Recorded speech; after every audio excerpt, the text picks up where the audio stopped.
مرشد کامل کی جو نشانیوں میں سب سے بڑی نشانی جو ہے، جو ان کا فیض حاصل ہو رہا ہے کہ نہیں ہو رہا، وہ یہ ہے کہ جب انسان ایک مرشد کامل پا لیتا ہے اور ان کی صحبت اختیار کرتا ہے، اللہ پاک اسے اپنے علم سے علم عطا کرنا شروع کر دیتے ہیں۔ یعنی وہ چیز، وہ بات جو ہم لوگوں سے تو سنتے ہیں، علماء سے سن لی، سوشل میڈیا پہ دیکھ لی، کہیں سے بھی دیکھ لی، لیکن سمجھ میں نہیں آتی، لیکن مرشد کامل کی بات جب ہم سنیں گے، جو شریعت کی اور قرآن و حدیث کو بیان کر رہے ہوں گے، جو بات سمجھا رہے ہوں گے، وہ ہمیں سمجھ آنا شروع ہو جائے گی۔ یہ سب سے بڑی نشانی ہے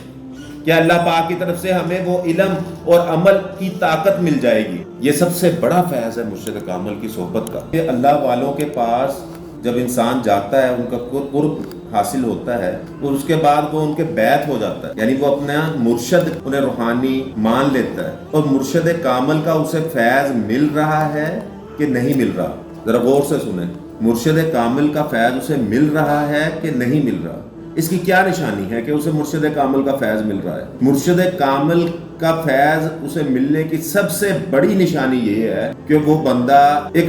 باطنی طور پر محسوس کرتا ہے کہ اس کی ایک تیسری آنکھ کھل چکی ہے۔ وہ آنکھ کیا کھل چکی ہے؟ وہ یہ کہ وہ بندہ اپنی سیلف، جسے کہتے ہیں نا اکاؤنٹیبلٹی، سیلف اسیسمنٹ، وہ شروع کر دیتا ہے۔ یعنی جو بھی کام سارا دن وہ اس نے کیا، وہ سوچتا ہے کہ یہ میں نے جو کام کیا، یہ کوئی خلاف سنت تو نہیں کیا، خلاف شرع تو نہیں کیا، اس میں نے نیک اعمال کتنے کیے، اس میں نے اللہ کا ذکر کتنا کیا، اور اللہ کے ساتھ میں نے باتیں کتنی کی ہیں۔ اور جب وہ رات ہوتی ہے تو سارے دن کے بارے میں سوچتا ہے، اور جب دن ہوتا ہے تو ساری رات کے بارے میں سوچتا ہے۔ یعنی سب سے پہلی جو نشانی اس کے اندر جو علامت ظاہر ہوتی ہے ایک بیعت ہونے کے بعد مرشد کے فیض کی، وہ یہ ہوتی ہے کہ وہ بندہ اپنی سیلف اسیسمنٹ شروع کر دیتا ہے، وہ اپنی سیلف اکاؤنٹیبلٹی شروع کر دیتا ہے۔ وہ ہر وقت اس سوچ میں رہتا ہے کہ مجھ سے یہ غلطی ہو گئی، اس کی میں اللہ سے توبہ کر لوں، استغفار کر لوں، میرا سارا دن گزر گیا، میں غافل رہ گیا ہوں۔ دوسری جو نشانی ہے جو مرشد کامل کے فیض کی ہے کہ اسے مل رہا ہے کہ نہیں مل رہا، وہ یہ ہے کہ وہ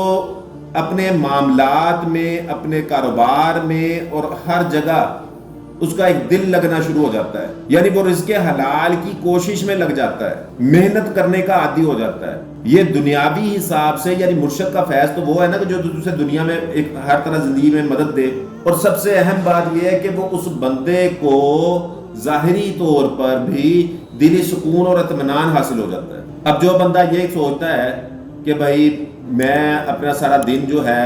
وہ سارا سنت کے مطابق گزاروں، اپنے معاملات سارے سنت کے مطابق ہوں، میں اپنے معاملات میں کسی طرح کی خیانت نہ برتوں، اور اعمال میں بڑھ سے بڑھ کر عمل کروں، وہ تبھی ممکن ہے جب اسے مرشد کامل کا فیض مل رہا ہوتا ہے۔ یعنی اگر کسی بندے کو مرشد کامل کا فیض نہیں مل رہا نا، تو وہ ویسے بے راہروی کا شکار رہے گا، گناہوں میں مبتلا رہے گا۔ یعنی آپ کے مرشد کامل ہیں جن کی آپ صحبت میں بیٹھتے ہیں تو آپ ان کا فیض حاصل کر رہے ہیں، اور وہ آپ کی زندگی کا دھارا ہی بدل دیتے ہیں، آپ کی سوچ کا دھارا ہی بدل دیتے ہیں، آپ اپنی سوچ میں بھی دعا کر رہے ہوتے ہو۔ اور سب سے بڑی بات یہ کہ انسان کو اللہ کے حبیب علیہ الصلوۃ والسلام اور آپ کی آل پاک سے محبت نصیب ہو جاتی ہے۔ یعنی مرشد کامل جب انسان کو ملتے ہیں، انسان ان کے پاس بیٹھتا ہے،